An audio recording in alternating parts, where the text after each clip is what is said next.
আল্লাহর রহমতের বৃষ্টি হবে এবং আপনার ব্যবসার মধ্যে বরকত হবে। সুতরাং আমরা যেন যাকাত সুষ্ঠুভাবে আদায় করে আল্লাহ যেন তৌফিক দিয়ে সকলে বলি আমিন। ইয়ার হাতে যাকাত আদায় না করা একটা যেই দৃষ্টান্ত আল্লাহ কোরআনে রেখেছেন, হাদিসে রয়েছে, সেই কারণের অবস্থা ইতিহাস আপনারা জানেন। কত বড় ধনী ছিল কারণ। এখন আমাদের দেশে আর কি ধনী, বিশ্বের মধ্যে যে বড় শ্রেষ্ঠ ধনী কতগুলো সম্পদ আছে, হারুনের মতো কি আর আছে? হারুন বিশাল সম্পদের অধিকারী, কেমন সম্পদ অধিকারী ছিল, তার সম্পদের হিসাব রাখা, সেই গোডাউনের চাবি বহন করার জন্য একবারে 70 জন যুবক, একবারে হৃষ্টপুষ্ট মোটা তাজার যুবকের প্রয়োজন হতো। 70 জন ব্যক্তি ছিল তার চাবি বহন করার জন্য। আরেক বর্ণনাতে তার চাবি বহন করার জন্য 70টা উটের প্রয়োজন ছিল। এক এক চাবি নিয়ে 70টা গোডাউন খুলতো। তাহলে বোঝা গেল কতটি গোডাউন ছিল, কি পরিমাণ স্বর্ণরূপা ছিল। এত স্বর্ণরূপা আসেনি, কেউ যাই সেদিকে। হযরত মুসা আলাইহিস সালাম আল্লাহ রাব্বুল আলামিন তাওরাত নাযিল করলেন। তাওরাত লিখিত আকারে আল্লাহ দিলেন, পাণ্ডুলিপি আকারে একটা কপি। আল্লাহ মুসা আলাইহিস সালাম বলে দিলেন, যা আদেশ আপনার উম্মতদেরকে যে প্রত্যেকেই তাওরাত লিখে লিপিবদ্ধ করে কপি তৈরি করে আপনার ঘরে রাখবে, স্বর্ণ দিয়ে বাঁধাই করে রাখবে, তারপর পড়ার পর নিয়মিত পাঠ করবে। মুসা আদেশ করলেন, এমন তোমার জন্য আদেশ হয়েছে, তোমাদের আদেশ করা হয়েছে এই তাওরাতের পাণ্ডুলিপি, এই তাওরাত থেকে তোমরা লিখে এক এক কপি তৈরি করবে, তারপর সেটা স্বর্ণ দিয়ে বাঁধাই করে ঘরে রাখবে, নিয়মিত পাঠ করবে। ও মুসা এত স্বর্ণ কোথায় পাইব? আল্লাহর কথা বলা, আল্লাহর সাথে কথা বলবো, আল্লাহ এত স্বর্ণ কোথায় পাইব? ওই স্বর্ণের ব্যবস্থা আমি করে দিচ্ছি। স্বর্ণ রূপা বানানোর জন্য আল্লাহ হযরত মুসা আলাইহিস সালাম নিকট 3টা উদ্ভিদের কথা বললেন। এই 3টা উদ্ভিদ যদি তামার উপর রাখা হয়, তামা স্বর্ণ হবে, পিতলের উপর রাখলে পিতল রূপা হবে। হযরত মুসা আলাইহিস সালাম তার বিশ্বস্ত 3 জন, ইউসুফ ইবনে নুন, কারুন, মুসা আলাইহিস সালাম স্বাস্থ্যবান ছিলেন, খুব বিশ্বস্ত ছিল, একবারে পাক্কা ঈমানদার ছিল। কারুন আর খালুদ 3 জনকে মনোনীত করলেন। তার মুসা আলাইহিস সালাম যাদেরকে মনোনীত করেছেন তারা তো উত্তম ছিলেন, দেখে তো ঠিক কিনা। কারুন ছিল খুবই ভালো, এই সম্পদ হওয়ার কারণে নষ্ট হয়ে গেল, সম্পদ নষ্ট হয়ে যায়। হারুন মুসা আলাইহিস সালামের স্বাস্থ্যবাহী, বিশ্বস্ত। 3 জনকে 3টা উদ্ভিদের নাম বলে দিলেন, চিনে দিলেন, বললেন সাবধান, তোমারটা তুমি জানবে, বাকি 2 জন না জানে। 3 জনকে আদেশ করলেন, তোমার উদ্ভিদ তুমি জমা করো, তোমারটা তুমি জমা করো, একে জমা করো। এদিক দিয়ে কারণ খুব চতুর ছিল, চালাক ছিল। সে ছলে বলে কৌশলে অপর 2 সঙ্গী থেকে জেনে নিয়েছিল উদ্ভিদের পরিস্থিতি। যখন উদ্ভিদ জমা করে তামার উপরে কে স্বর্ণ তৈরি করে, স্বর্ণ দিয়ে তাওরাত বাঁধাই কাজ চলছিল, এই দিক দিয়ে কারণ ওই 2 সঙ্গী থেকে গোপনে ছলে বলে কৌশলে ওই উদ্ভিদের পরিচয় জেনে নিয়েছিল। সে নিজেই একা 3 পদের উদ্ভিদ জমা করে স্বর্ণ বানাতে লাগলো তার ঘরে বসে বসে। সেই স্বর্ণ তৈরি করে, রূপা তৈরি করে সে নিজের বিশাল সম্পদের অধিকারী হয়ে গেল, মালিক হয়ে গেল। যাকাতের হুকুম আসলো। মুসা আলাইহিস সালাম থেকে বলে, হে কারণ তোমার সম্পদ আছে, তুমি তার 40 ভাগের 1 ভাগ হিসাব করে গরিবদের হক যাকাত আদায় করো। আর বলতে সর্বনাশ কই, মুসা আলাইহিস সালাম নজর করছে আমার সম্পদের দিকে, আমার সম্পদ গ্রাস করার জন্য চক্রান্ত করছে। সর্বনাশ, ও মুসা 40 ভাগের 1 ভাগ দূরের কথা, 1000 ভাগের 1 ভাগ আমি দিব না।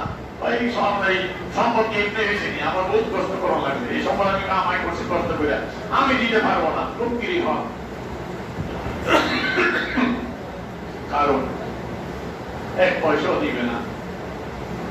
বহুত বুঝায় মুসা আলাইহিস সালাম, ও কারণ তোমার সম্পদের 40 ভাগের 1 ভাগ এটা গরিবের হক, যাকাত এটা আদায় করো, না ধ্বংস হয়ে যাবে সম্পদ।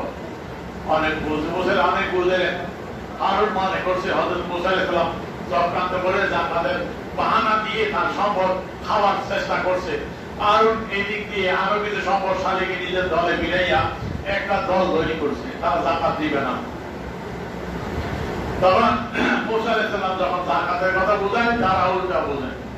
এখন ওই গ্রুপটার সাথে হারুন আলাপ করে চিন্তা করলো যে একটা কাজ যদি করা যায় তো এই মুসিবত থেকে বাঁচা যায়। কি আমরা একটা কাজ করি, মুসা আলাইহিস সালামের একটা ব্যবস্থা করি। কি ব্যবস্থা?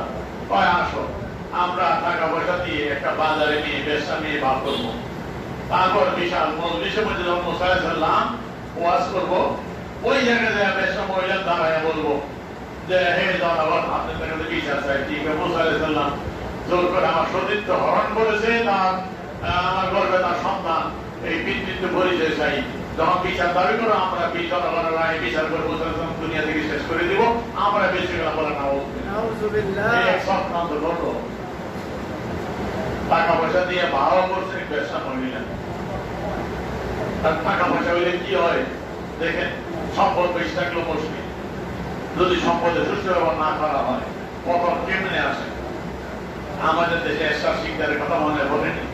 ছিল কুরু সর্দার, কুলি যারা ওই যে বস্তা টানে গাড়ে, সেই কুলিদের সর্দার ছিল এরশাদ শিকদার। স্বর্ণ কমল বানাইছে বাড়ি, স্বর্ণ দিয়ে তৈরি করছে, স্বর্ণ কমল না ফুল নাই। আর শেষ পরিণতি কি হয়েছে জানেন তো সবাই। বলে সম্পদ হইলে কি মুশকিল, তার সুষ্ঠু না করবে। কারণের অবস্থা, কারণ যখন তার দলের লোকদের দিয়ে এই মেয়ে ভাব করলো, ঘটনা মুসা আলাইহিস সালাম এক মজলিসে শত শত হাজার মানুষের সামনে ওয়াজ করছিলেন, বর্ণনা করছিলেন। এমন সব ব্যবসা মহিলা যায় সেখানে দাঁড়ায় বললো, অতি জনগণ, আমার একটা বিচার আছে। জনগণ বললো, কি বিচার বলো? মহিলা যখন বলবে ওই সময় আল্লাহ মহিলা অন্তরের মধ্যে ভয় ঢুকাই দিলেন। মহিলা মধ্যে ভয় চলে আসলো, মহিলার অন্তর পরিবর্তন হয়ে গেল। যে দাঁড়িয়ে এখন বলে, এই জনতা, হে জনগণ, আমি আসছিলাম একটা বিষয় নিয়ে বলার জন্য। আমি এখন সত্য কথা বলছি, শোনেন। সেই বিষয়টি আমাকে কারণ এবং তার দলবল যারা সকলে টাকা পয়সা দিয়ে আমাকে বাধ্য করেছে। হযরত মূসা আলাইহিস সালাম আমাদের পুত্র পবিত্র, তিনি আল্লাহর নবী বলে বিশ্বাস করি, তার কলমকে দান দেওয়ার জন্য, তার ব্যাপারে মিথ্যা প্রমাণ দেওয়ার জন্য যে আমাকে জোর করে আমার সতীত্ব হরণ করেছে, তার সন্তান আমার গর্বে, এই বিচার দাবি করার জন্য আমাকে অর্থ দিয়ে আমাকে বাধ্য করে এখানে এনেছে। কিন্তু আমি যখন বিচারের জন্য দাঁড়িয়েছি, আল্লাহ পাক আমার ভিতরে ভয় ঢুকিয়েছে, আমাকে পরিবর্তন করে দিয়েছে। আমার অন্তরে ভয় আছে, কখনো আল্লাহর নবী মূসা আলাইহিস সালামের বিরুদ্ধে মিথ্যা প্রমাণ আমার মুখে দেওয়া সম্ভব না। সুতরাং আমি সত্য কথা বলছি, যে কাজ করেছে কারণ এবং তার দলবল, তারা আমাকে দিয়ে কাজ করাইতেছে। হযরত মূসা আলাইহিস সালামের মতো পবিত্র আল্লাহর নবী, তার সামনে এই কাজ করার জন্য বাধ্য করেছে। এর বিচার আপনারা করেন। এখন উল্টা বিচার দাবি করুন নিয়ে আসছিল নবীর বিরুদ্ধে বলার জন্য, এখন উল্টা তারা ভেসে গেল। জনগণ ধিক্কার দেওয়া শুরু করলো, শত শত হাজার হাজার মুখে ধিক্কার দিল। আর তোমার মতো ভাবিষ্ঠ মুখে মূসা আলাইহিস সালাম শুনে তিনি আল্লাহর হাত বাড়ে, ও আল্লাহ, এমন ভাবিষ্ঠ লোক যদি আমাদের থাকতে পারে, তাদেরকে তুমি ধ্বংস করো, শাস্তির ব্যবস্থা করো। আল্লাহ পাক হযরত মূসা আলাইহিস সালাম বলে, হে আমার নবী, আমি মাটিকে আপনার অধীনস্থ করে দিলাম, আপনি মাটিকে হুকুম দেখতে দিবেন, সেমনি হবে। আপনি দেখতে চান কারণের শাস্তির ব্যবস্থা আপনি করেন। হযরত মূসা ডাক দিলেন, হে কারণ, হে কারণের সঙ্গে যারা যারা আছো, এখনো সময় আছে, যাকাত আদায় করো। যদি যাকাত দাও তাহলে তারা মুক্তি পাইবে, আর যদি যাকাত আদায় না করো শীঘ্রই তোমাদের উপর ভয়াবহ শাস্তি নেমে আসতেছে। কারণ বলে, হে মূসা আলাইহিস সালাম, এইসব ফাঁকা আওয়াজ দিয়ে আমাদেরকে থেকে যাকাত দিতে পারবো না, কি শাস্তি আনতে পারো দেখি, কোনো আমরা যাকাত দিব না। হযরত মূসা আলাইহিস সালাম অনেক বুঝাইলেন, আর বলেন, যারা আমাকে বিশ্বাস করো, যারা শাস্তি ভয় করো, তারা আমার নিকট চলে আসো। তখন যারা হেদায়েত পাওয়া ছিল তারা চলে আসে মূসা আলাইহিস সালামের নিকট। আর অল্প কয়েকজন ব্যক্তি আর হারুন সেখানে রইল। হারুন তখন বলল, হে মূসা, তুমি কি শাস্তি দিবা দেখি। এই কথা বলে সে অহংকার বশত নিজের বাড়ির দিকে রওনা দিয়েছে। আর মূসা ডাক দিল, হে মাটি, তুমি হারুনকে গ্রাস করো। যখন মাটিকে হুকুম করেছে গ্রাস করার জন্য, হারুন যাওয়ার উদ্বুদ্ধ হয়েছে। এই দেখতে দেখতে হারুনের হাঁটু পর্যন্ত মাটির মধ্যে চলে গেছে। এখন তাক দিয়ে বলে, মূসা, হে হারুন,